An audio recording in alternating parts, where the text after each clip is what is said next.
Thank you so much to my YouTube channel members. We are growing so much, and you guys are the generals of the Spartan army. And especially thank you to my most recent three, Alex, John, and Ken Will. Thank you all so much. What's up, guys and girls? I will love to read a passage for you, and in this passage, Atreus is surrounded by wolves. However, something extremely interesting happens, and then I'm going to talk about it for a little bit. I hope you enjoy. Something really strange happened this morning. Father was down by the river again, butchering more game for storage in the cold larder.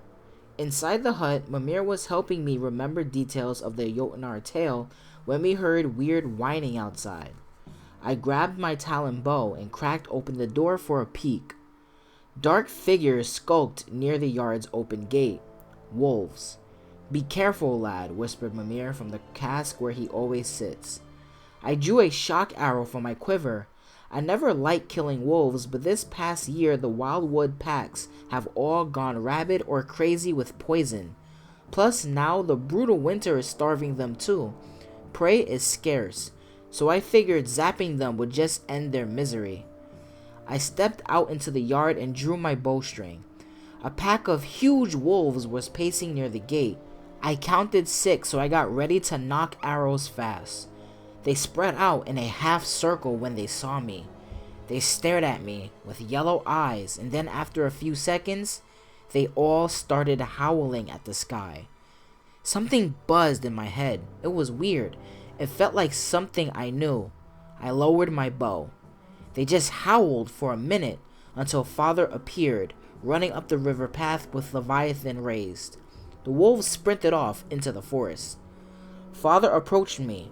"Atreus, are you alright?" He looked at me strangely.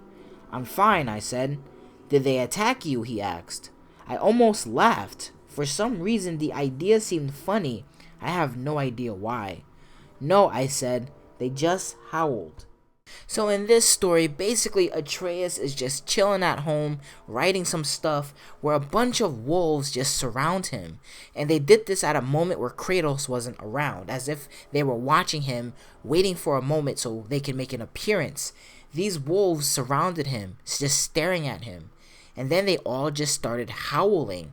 That's when Atreus felt something, like a little buzz, as if they were trying to communicate something with him. To the point where he was so comfortable, he even lowered his guard, putting his arrow down. And then when Kratos came and he asked them, "Did they attack you?"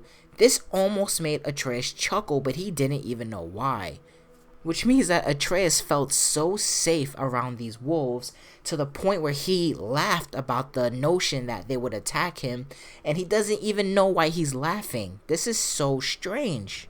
Thinking about it, this instantly brings me back to the Jotunheim mural at the very end, where it shows a little Atreus surrounded by wolves, 3 wolves to be in fact. This may give us a hint about what's going to happen in the next game, right? If he is being worshipped by these wolves to the point where he feels extremely safe, maybe whatever battle is happening on the Jotunheim mural, Atreus is using these wolves to fight for him.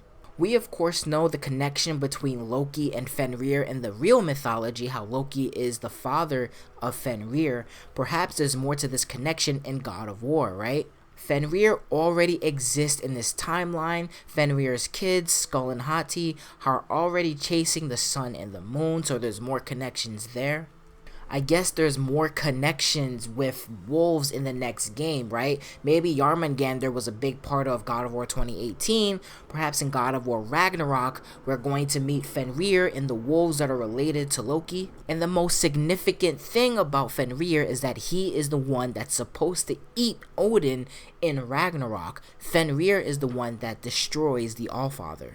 Even though we have more questions now, I feel like we're one step closer into figuring out what the hell is Atreus doing with 3 wolves on the Jotunheim mural. Now, of course, I have a theory for all of this. However, I'm still gathering evidence. Hopefully by tomorrow, I can actually present my theory to you all. But consider this part 1 of that theory I'm going to put out, because there's a extreme connection between wolves, the weather, and everything else that's happening. I'm going to make a big video about it, and I hope you guys watch it tomorrow. I'm going to be out of here. Thank you guys for listening. Deuces.